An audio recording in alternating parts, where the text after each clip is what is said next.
Hi, folks. You're with Tacitus today, Tacitus State, your pushback channel, and thank you for joining this audio, radio, no pictures live stream.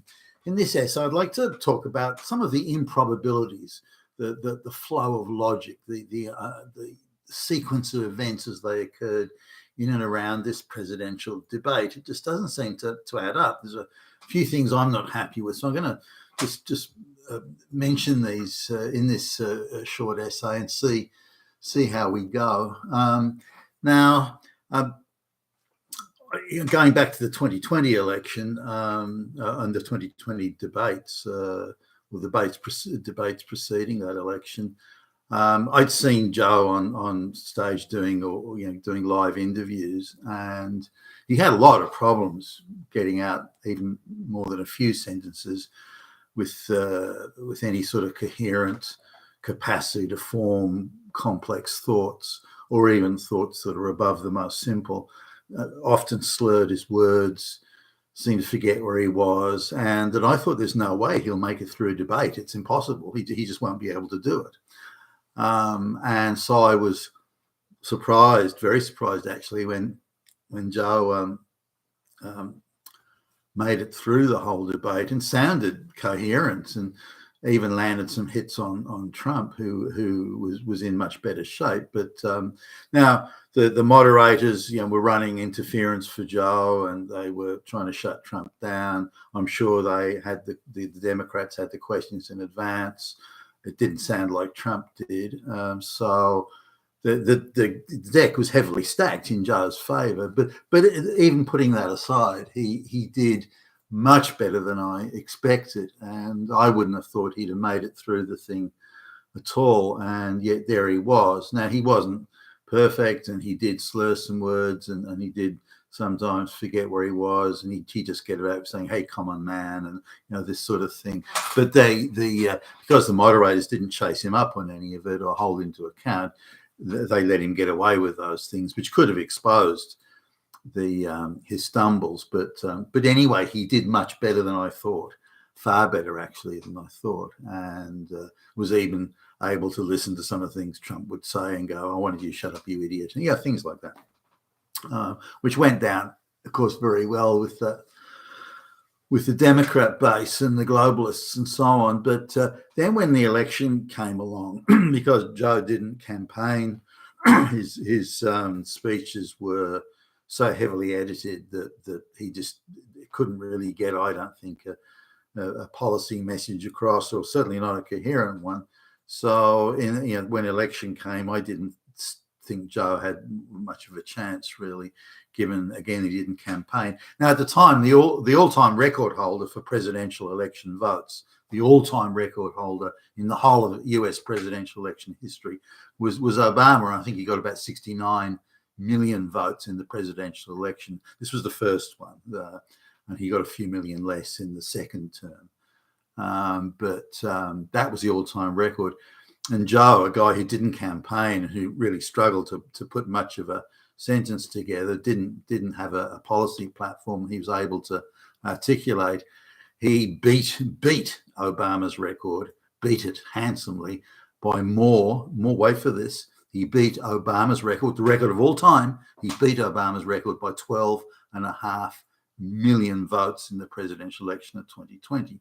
So we don't need to be under any illusion there that was a jacked up and juiced up vote tally. My estimation is they conjured up approximately 20 million votes to make sure their boy got over the line. And I think they overplayed that, actually. But anyway, on or about 20 million votes that they conjured out of thin air to give Joe the win, or to give their boy the win. I don't think Joe's even then was totally coherent. But they were, again, able to jack him up enough to do the presidential debate. Now, let's look at something more recent. The State of the Union address when was it? March, I think it was. Now, Joe was on his feet for about 90 minutes, more than 90 minutes, I think it was. And sure, he slurred some words, and sure, he seemed to sort of get lost a couple of times. But overall, it was a much better performance than you would have expected for someone who's obviously in very declining capacity to do this sort of thing, to speak and to even with a teleprompter. He's just not all there, and never has been. He was always the stooge boy they stuck out front, while the globalist goons did their dirty work behind the scenes. He was the kindly uncle, the avuncular presence. But anyway, only a few months ago, what was it, 3 months ago, Joe was, decent enough in the State of the Union. He was okay. It wasn't a complete embarrassment. Again, slurred a few things, forgot a few things, lost his way a few times, sure. But overall, he held it together, and a little bit of editing, not much, and he was good to go. So a few months later, here we are now, the presidential debate, and I'm surprised the Democrats agreed to it. But anyway, because it's harder to hide the shortcomings of somebody when it's live and you can't edit the footage. So anyway, I was a little bit surprised. Then I was surprised that Trump agreed to terms that heavily favored Joe. No studio audience, all this sort of stuff, and CNN to be doing the moderating. I mean, CNN, for fuck's sake, they're the impartial moderators for sure. So, but I thought, okay, they're going to prep Joe for a week. He's not going to have a teleprompter, which is going to be much harder for him. I get that. No earpiece. They've got to maybe be a little bit careful there, but they're going to prep him for a week, jack him up and juice him up with all sorts of drugs. So he'll come out and he'll do a passable performance. Now, the bar of expectation was pretty low. So as long as Joe turned up on stage and didn't drool or collapse or something like that, then he was probably going to be, it was going to be at least a draw for Joe. But when he came out on stage, it looked like he could barely stand up. And he had quite a gormless, vacant expression on his face. So whatever they were jacking him up with, and they were using something, but it certainly wasn't to increase his mental acuity. Now they've got a week to prepare. They've got years of practice on Joe with the different sort of drugs, and you can tell when he's he arrives to do, say, a press conference or a speech or something, and he's all juiced up on whatever they've given him, jabbed him in the ass or something or other. But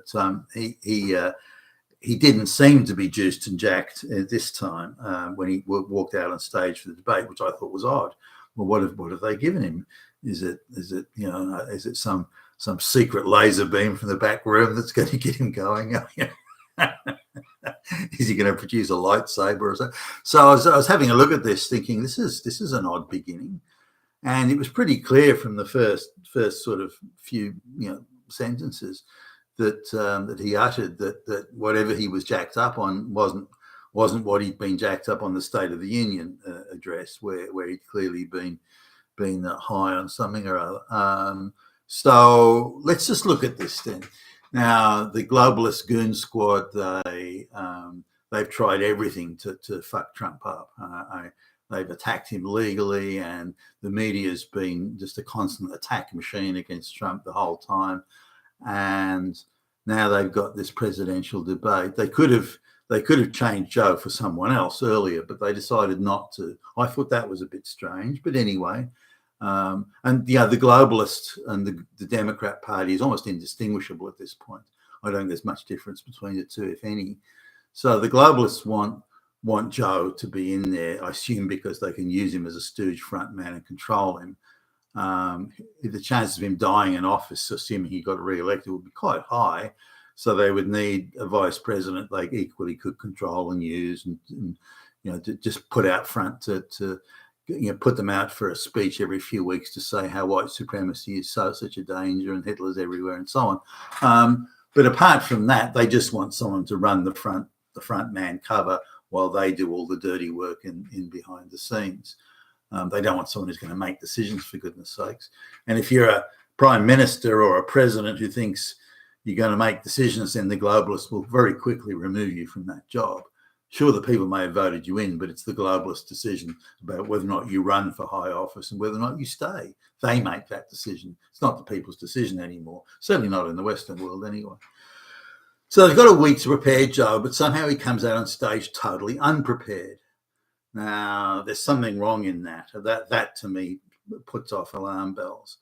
Now, it could be that they did try all sorts of drugs on him and to try and juice him up, but they thought, fuck, it's going to kill him if we give him enough drugs to get him through the debate. It's going to kill him, so we can't do that.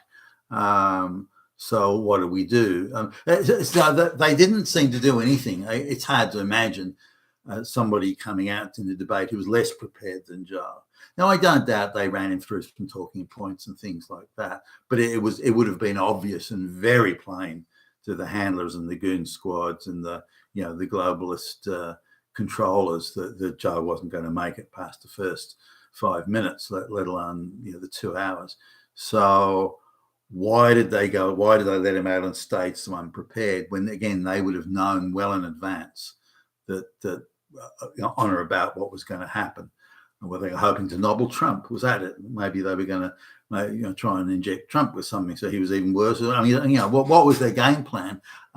It seems like for an outfit that is hell bent on getting and holding power and crushing all opposition, it seems at this moment they were utterly and hopelessly underprepared, ill-prepared, not prepared, or screwed up royally. That's not like these guys. Not that they don't make mistakes, they do. Not that they don't overreach, they do. They're not geniuses, and they're drunk on power, sure, and they'll break all sorts of laws and trash the Constitution to get it and keep it, sure. But this is something that they had a reasonable amount of control over. Somehow they let Joe walk out unprepared, and they knew he was going to get slaughtered in a debate. They would have known that days in advance, yet they went ahead. So they must have a plan B. Now, I don't know what that plan B is, or even if there is one, but one would reasonably assume they've got one. They would have known days in ahead that Joe wasn't going to make it through. And either they chose not to prepare him, whatever they juiced him up with for the State of the Union, why didn't they juice him up like that for... Now, sure, there's the teleprompter difference. I get that, but he was clearly jacked up and coherent enough to make his way through the State of the Union. Why could they not do it this time? I'm assuming they chose not to do it for some reason. It could have been health reasons or something like that. But my take is they chose not to do it. They could have done it, but they chose not to. And Joe could barely hold a coherent thought together or utter a sentence without fucking it up. So again, they knew this. So, and yet they allowed this to happen. Now, was this sort of thing is what the globalists do to prepare and soften everything up for the next step they're about to take. This is how they work. So if Joe's out there doing this and behaving that way, the unjuiced up, unjacked up, and so on, then they would have known that was going to happen. They would have known, okay, this is what was going to happen with Joe on the stage in the presidential debate. And now we're going to do this, and this to follow on, because our purpose is to maintain power. Joe is only a puppet. He's only a puppet. The globalist hand is up his ass and moving his mouth, and so when he's no use to us anymore, then fine. Let's throw him overboard, and we'll go on to the next, the plan B or plan C, D, or where we're up to these days. So there's got to be something else in the works, I would think. Now, it's not that. I mean, Joe is the candidate for the election, so they can't just, as far as I can understand, they can't just say, look, we want you to go. If he resigns, then that's supposedly his decision. But I don't think Joe knows what day it is anymore. So I don't know if that's going to fly. But an old man in ill health, if he were to pass away in his sleep, for example, man of his age and ill health, no one would query that. Kamala would become president, would be sworn in. A nation would mourn. A nation would mourn. And Kamala, then maybe she picks Hillary to be vice president. Kamala decides that the party doesn't want me, which makes then Hillary the candidate, and and she picks Gavin Newsom as the vice president. I don't know. I'm not saying this is or isn't or could or might happen or not happen, but there has to be, in my view, something else in the works. You don't let your star candidate, the guy who's going to take you and to give you the White House next 4 years, you don't let him walk out and make a mug of himself like they did there, unless you're already moving in another direction and you've already decided that he has to go and another arrangement has been made. Now, don't sell these people short. They can conjure up any charges out of thin air, any fictitious charges. They can fake any evidence. They can find any activist corrupt judge. They can easily corrupt election officials. They've got vast power, these guys, and they can conjure up 20 million votes out of thin air for a presidential election. There's a lot they can do. They have vast power and a vast network of people. They control the media, for example, and so on and so forth. So don't sell them short. And it may seem, I thought Trump was going to be an easy winner in 2020, and magically 20 million very questionable votes appear out of thin air, and their boy wins. Are they going to do something again? They're not going to roll over and die and just let the globalists just won't roll over and let the non-globalists take control. They're just not going to do that. They're going to let Trump become president, and then the international finance community gets together to ruin the US economy. Look, say he did it. It's his fault. He wouldn't let all those illiterate peasant illegal aliens come in, and look what happened to the economy. So what's their game plan? So I think we need to be thinking outside the square on this, because there was something wrong with that presidential debate. They would not typically have allowed a disaster like that to occur, but they did. They knew that disaster was coming, and yet they seemingly walked into it with full agreement on they were going to allow it to happen. You've been with Tacitus today, your Pushback channel, and thank you for listening.